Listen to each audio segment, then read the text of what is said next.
पहला सवाल लिखा है x प्लस वाई बराबर 14, x माइनस वाई बराबर 4। इसको प्रतिस्थापन विधि से हमें सरल करना है। तो इसको हमने माना समीकरण 1, इसको माना हमने समीकरण 2। अब आपको भी समीकरण 1, 2 में से एक समीकरण हम ले सकते हैं। तो समीकरण 1 से लेते। तो ये लिखा हमने x प्लस वाई बराबर 14, इनमें से एक का पक्षांतरण कर दो, हम y का पक्षांतरण कर देते हैं। तो x बराबर क्या आ जाएगा 14, y उधर जाएगा तो माइनस का y हो गया। ये समीकरण हमने बना दिया 3। ये समीकरण हो गया हमारे पास 3। अब हम यहाँ क्या करेंगे कि इस समीकरण का मान है ना x का मान समीकरण 2 में रखने पर या प्रतिस्थापन करने पर, प्रतिस्थापन विधि का प्रयोग करते तो लिख देते प्रतिस्थापन करने पर। प्रतिस्थापन का मतलब इसमें x का मान रखना है। तो समीकरण 2 लिखा हमने x माइनस वाई बराबर 4। ये समीकरण 2 है। x का मान 14 माइनस वाई है, तो x की जगह हम क्या लिखेंगे 14 माइनस वाई, और ये पहले माइनस वाई है और ये 4 का 4। अब आप पक्षांतरण कर लो, ये माइनस वाई और माइनस वाई जुड़ जाएगा तो माइनस के 2 वाई हो गया। इसके आगे एक मानना, इसका आगे एक मानना, 14 उधर चला जाएगा तो 4 माइनस कितने हो गए 14 हो गए। अब आपको बाकी निकालना है तो लिखेंगे माइनस का 2 वाई, 14 माइनस की संख्या है तो 4 बाकी गए तो माइनस के कितने बच गए 10। ये माइनस काट दो आप। वाई का मान ज्ञात करना है, 10 में 2 का भाग दे दो। तो 10 में 2 का भाग कितनी बार गया 5 बार। तो वाई का मान हमारे पास आ गया 5। अब वाई का मान हम रखते हैं समीकरण 3 में, चाहे 1 में रखो, चाहे 2 में रखो, चाहे समीकरण 3 में रखो, किसी में भी रखो। तो वाई का मान समीकरण 3 में रखने पर, तो 3 हमारे पास देखो क्या है, 3 हमारे पास है x बराबर 14 माइनस वाई। तो ये लिखा x 14 माइनस वाई का मान हमारे पास क्या आया 5 आया। तो ये 5 लिखा, 14 में से 5 बाकी निकाल दो, पीछे कितने बच गए 9। तो हमारे पास x का मान आ गया। तो x कोमा वाई, x का मान आ गया 9, y का मान आ गया हमारे पास 5। ये समीकरण के हल हुआ। अब हम दूसरा सवाल लेते हैं। दूसरा सवाल है हमारे पास s माइनस टी बराबर 3, इसको समीकरण 1 माना, s बटा 3 और t बटा 2 बराबर 6, इसको समीकरण हमने 2 माना है। समीकरण 1 को सरल करते हैं, पहले लिखते हैं समीकरण 1 से। ये लिखा s माइनस टी बराबर 3।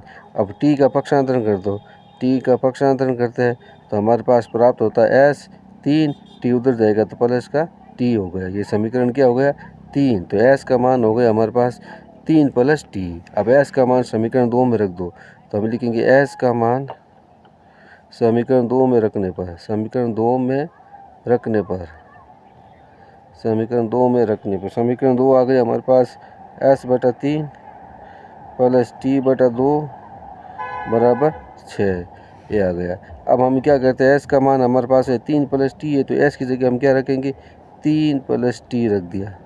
बट्टे में क्या है हमारे पास 3 है तो बट्टे में 3 कर दिया।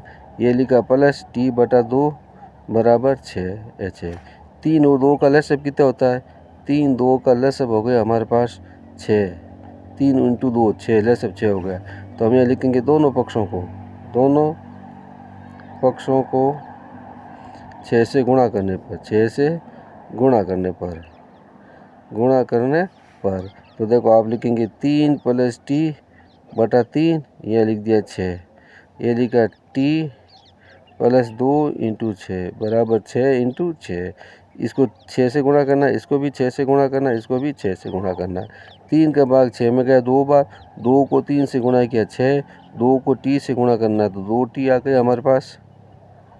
अब 2 का भाग इसमें गया 3 बार, 3 को t से गुणा किया तो कितने आ गए 3t, और 6 को 6 से गुणा किया कितने हो गए 36 हो गए। अब देखो पक्षांतर कर लो इसका, ये जोड़ लो, 3 2 कितने हो गए 5t, और 36 में से आप माइनस 6 बाकी निकाल दो, 6 उधर चला जाएगा तो हमारे पास बच गए t बराबर 30। अब t का मान ज्ञात करना है तो 30 में आप 5 का भाग दो, तो t में 5 का भाग कितनी बार गया 6 बार, तो t का मान आ गया हमारे पास 6। अब t का मान आप किस में भी रख दो, t का मान चाहे समीकरण 1 में रखो, चाहे 2 में रखो, चाहे 3 में रखो। t का मान हम रखते हैं समीकरण 3 में, 3 छोटा है, समीकरण 3 में प्रतिस्थापन करने पर या रखने पर एक ही बात है। तो 3 हमारे पास आ गया s बराबर 3 प्लस t, तो ये लिखा s 3 का 3, t का मान आया 6, तो s बराबर 9। एस का मान आ गया हमारे पास 9। तो एस टी का मान क्या आ गया, एस का मान 9 आया और टी का मान हमारे पास क्या आया, टी का मान 6 आया। ये 6 लिखा हमने।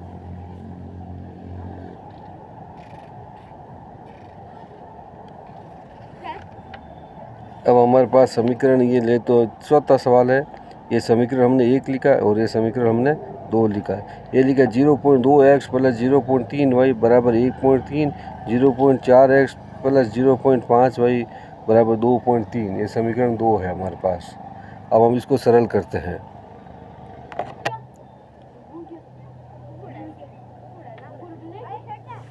पहले हम इसको क्या करते हैं, पॉइंट को हटा देते हैं। देखो पॉइंट को हटाएंगे तो हम क्या लिखेंगे कि ये पॉइंट के आगे एक संख्या लिखी है तो 2x बटा 10 कर देंगे। इसको पॉइंट को हटाएंगे तो पॉइंट के आगे एक अंक लिखा है तो पॉइंट का 1 हो गया, एक अंक का यहाँ 0 लगा दिया और ये हो जाएगा 1.3 बटा, पॉइंट हटा दो, नीचे लगा दो 10। ये समीकरण 3। इसी प्रकार से हो जाएगा 4x बटा 10, पॉइंट के बाद एक अंक लिखा है 5y बटा 10 बराबर 23 बटा 10। ये समीकरण क्या हो गया, 4 हो गया। अब सब में हम क्या करते हैं, भाग दे दो आप, 1 बटा 10 का भाग दो, ये 10 ये 10 ये 10 काट दो तो हमारे पास क्या बच जाएगा, 2x प्लस 3y बराबर 13 बचेगा। ये 10 ये 10 ये 10 कट गए, ये सब हमारे पास ये बच गए। ये 10 ये 10 ये 10 कट गए तो 4x प्लस 5y बराबर 23। ये समीकरण हो गया 6। अब देखो समीकरण 5 से, समीकरण 5 से ये लिखा 2x प्लस 3y बराबर 13। अब दोनों में से किसी एक का पक्षांतरण कर दो आप। ये पक्षांतरण किया हमने, ये लिखा 2x बराबर 13, 3 उधर गया माइनस का 3y हो गया। x का मान ज्ञात करना है तो लिखेंगे 13 माइनस 3y बटा 2। ये समीकरण मान लो आप 7। अब आप देखो इसमें लिखेंगे समीकरण, ये x का मान है ना, x का मान समीकरण 6 में रख दो आप। 5 लिया, 5 को सरल किया तब 6 बचा, तो x का मान समीकरण 6 में रखने पर, चाहे समीकरण लिखो चाहे नहीं लिखो कोई बात नहीं। 6 हमारे पास क्या है, 4x प्लस 5y बराबर 23 है।